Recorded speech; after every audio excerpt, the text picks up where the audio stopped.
CSUITE. I'm also the CEO and founder of Sabretooth Recruiting. And today I was really fortunate to grab hold of Spencer Ogden from Dock Street to join us and share some of his insight and background. And I got to say, not just good morning, Spencer, since we're recording now in the morning, but what a stellar background you have behind you. I have been asked to move things in the background to prove it's real, but yeah, you'll have to trust me. I would be over the moon to have that, man. But hey, great to have you here and to kind of get the bus going in the right direction. How about giving us that 90-second overview of Spencer Ogden, Dock Street? What's the mission? You know, what brought you career pathwise to this point? Because I know you didn't start off life educationally in the space you've ended up in. So Dock Street, we work with business owners to build liquid investments outside of their business. And the way that fits into our mission is that we want to make business owners have the option to sell, but not need to sell. And splitting up their business because of the next generation or just needing liquidity. So we want to make sure that we help them build those liquid investments. We do that through investing in public market stocks. But how I came to it was through various forms of not doing that and being an outsider. Did computer science in school, went down a track of working in the hedge fund world and doing quantitative macro derivatives trading, that kind of thing. Similarly, my father, who founded the firm, he was a history major and went through a series of entrepreneurial ventures from chimney sweeping to mailboxes before founding Dock Street to focus on finding great businesses to invest in. So we've all had sort of a circuitous path to this, but it all comes back to running, finding, and investing in great businesses. Which, it fascinates me because when you touched on the history and all the things that your father was involved in before he founded Dock Street. You Yeah. had to have identified this challenge, that so many business owners face. And last I checked, the SBA, Small Business Administration, had put forth a statistic that I think it was 95% of all new job creation in the United States Yeah. comes from companies with fewer than 500 headcount, which is remarkable when you think about it, that you or me or whoever could start a business and be a part of that crucible of job creation and economic improvement and uplifting of growth in a way that maybe we don't see when we start off, and maybe we build up to 4 or 5 or 6 or 10 or 20 people, but it's a heavy lift. I mean, Yeah. I'm Yeah. responsible for making a payroll. Exactly. Yeah. Hey, this is my business. I own it, and why do I get paid last again? Because Yep. that's what, Yep. because everybody else gets in line in Yeah. front of me. No, the upside is participating in that amazing engine of job creation. The downside is those folks rely on you, and that's part of what we call the operator's mindset, which is just that anyone who's run a business and had to make payroll has a different perspective on accounting and cash flow and knows that responsibility that people are relying on them. And there's lots of upsides, and we're pretty passionate about promoting business ownership, but it has its challenges, and operators know that. Well, I think it's an interesting problem where I had in my mind, your dad obviously saw there's this problem for business owners who are participating in that economic growth and job creation engine, who are the gears that are turning, so to speak. When you sit there and you look, the only way I can actually get liquidity out of my business is to get out of my business. I could feel that way. Yep. Yeah, and you feel almost trapped or on a hamster wheel. And a lot of people go into business because they felt trapped on the corporate hamster wheel. Yep. So how do you approach solving that problem relative to, it's not just a finance problem, let me put it that way. It's a Yeah. mindset problem as well. So how do you guys over there at Dock Street, Spencer, approach this? Yeah, so we really do think of it as that mindset, and we look to that operator's mindset. And when I say that, we think about guys like Jeff Bezos that operate at a particular focus on a couple of things. One is building for the long term, and that's that can be a big difference. Some people do start a business to build for an exit, right? And they're specifically building. I'm going to do this for, let's say, under 10 years. I'm kind of structuring everything around what will maximize my sale price. Other people are, often in that category, like you said, of, W-2 isn't working for me. I need to be my own boss. I need to do my own thing, but I'm really trying to figure out how to make a job for myself that I have more control over. Um, when you're in that bucket, it's that the challenge is getting to that next level, which we would say is more of that operator level. Mm-hmm. More about working on the business than in the business, and really thinking about it just like we think of public companies. What are my metrics that are going to make this a successful business? Mm-hmm. Get me up over 10 million in revenue, where things start to free up, and you have a team of people. The business operates more on its own.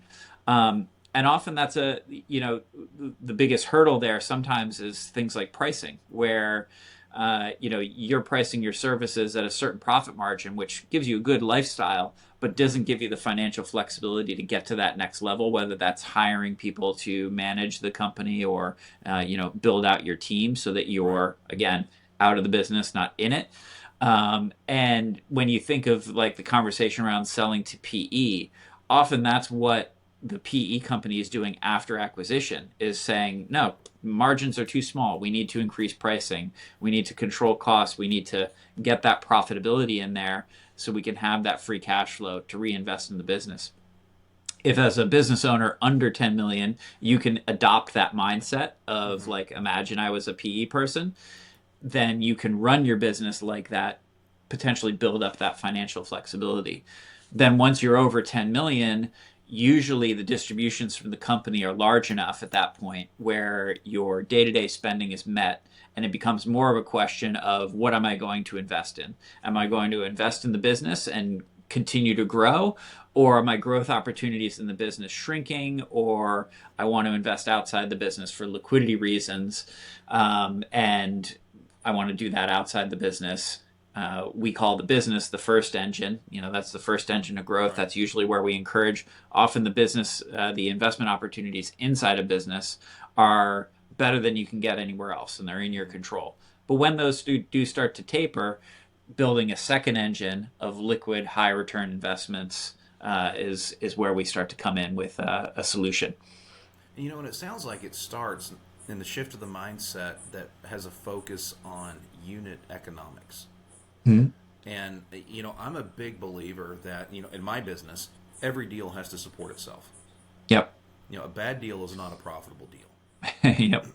and an unprofitable deal is generally a bad deal. Now there are some times where you do something where you're not going to make a penny, Yep. but you're doing it because it's a customer service issue, it's a warranty issue, it's a reputational issue, or something of that nature. But by and large, when I engage in a transaction in my business model, it's going to be profitable.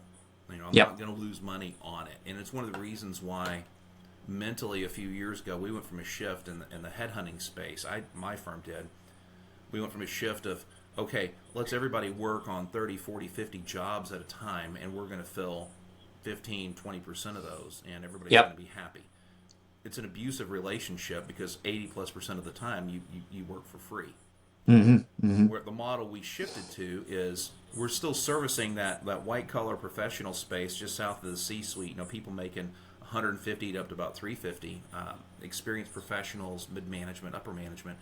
Where the difference is, and we still charge the same fee, but Right. we get a third of the estimated fee up front as a retainer, and it's Mm-hmm. changed Mm-hmm. the game for us because now we can focus on quality of delivery rather than just let's throw mud on the wall and run and gun. Yep.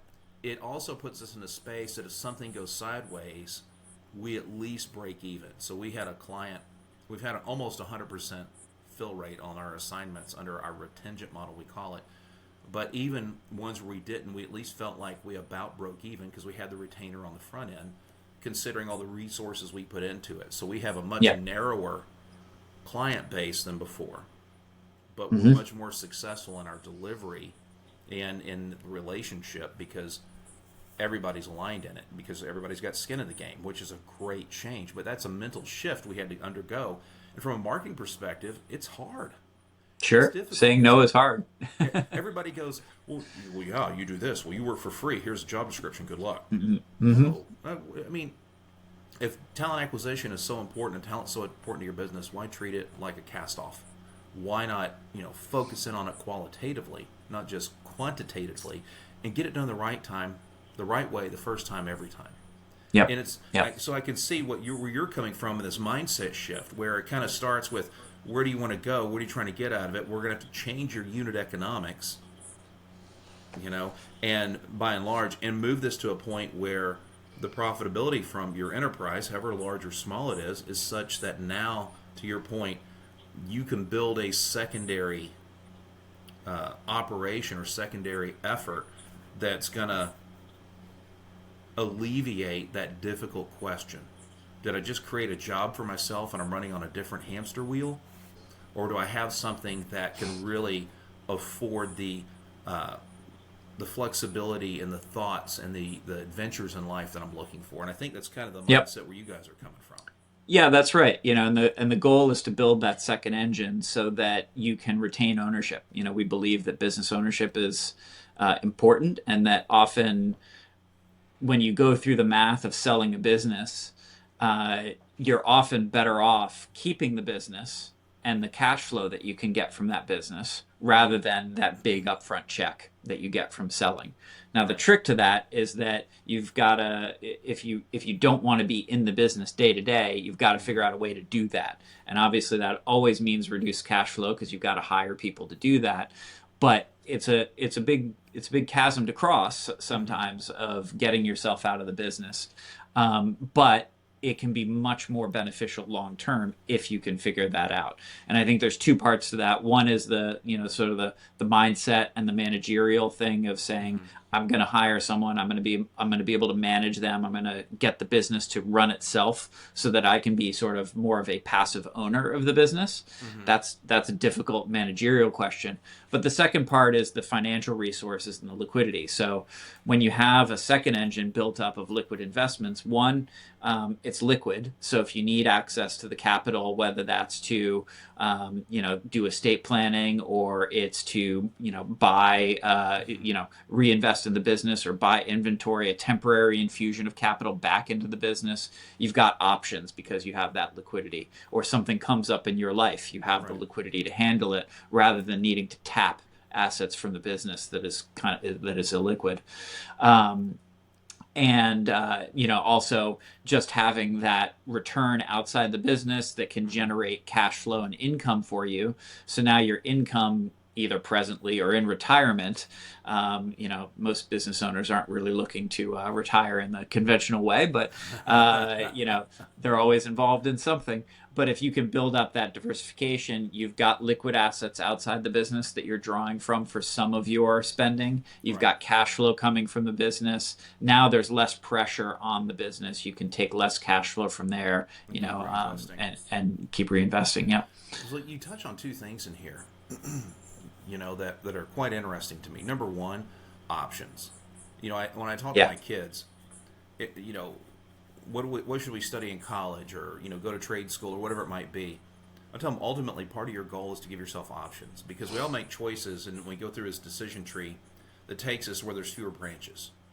Yep. One direction or another. And one of the hard things with business owners is feeling leveraged, I think, into and this is the second thing you touched on, should I burn this income producing asset? Because that's what happens when you liquidate a business, when you sell it, and if you're riding to the sunset and your nest is feathered, wonderful. But if not, the decision comes down to, do I sacrifice future cash flow for today's cash? And man, that's a tough decision. And as someone who's been a primary caregiver, gone through major health issues in the family, up to and including someone passing away, it's really hard, because in those moments, how do you put a value on something like that? Okay, I need to make sure that, in this instance, my wife had experiences, my children had experiences with their mother before she passed away, and so I was willing to burn assets, if I can put it that way, to get there. And what an awful decision to have to make. And in a business, when you look at it, even if you don't have to make that decision, you still end up forced at some point into a decision process that includes, Do I stay or do I go? Do I eliminate, liquefy this asset, and then what? Right. What Right. am I giving up? I might be giving up with some tweaks. I might be giving up freedom for the rest of my life. Yep. Yep. In Yeah. a sense. Bezos writes about in his letters, and I definitely recommend his annual shareholder letters. He put out a book called Invent and Wander about 2 years ago that catalogs all those. Great reading for any business operator. One of the things he talks about is one-way doors. There are some doors that are easy to go in and come back out. There are other doors that are one way. You can't reverse that. And his framing is that if you've got a two-way door, go through a lot of those. You got to test things out. You got to find out what works. If it's a one-way door, you need to spend a lot more time making sure that it's the right choice, doing that analysis up front as best you can. You're never going to have perfect information, but take your time making that decision because you can't reverse it. And it comes up all the time, just like you say, with options. We see it a lot with clients who are setting up trusts. Right. There's maybe a tax goal of maybe I do this irrevocable trust. If I give my business or some assets to this irrevocable, then maybe it saves me taxes in the future. There's a lot of unknowns. What will tax law be? How much will things grow? What will I need the money for in the future? But that irrevocable trust is an irrevocable decision. It's a classic one-way door. And we've seen instances with clients where they go through that, tax law changes, they don't get the tax benefits that they were hoping for, but they've made a decision that they can't take back. Yeah, that's a kick. And so, pants, right? those are tricky.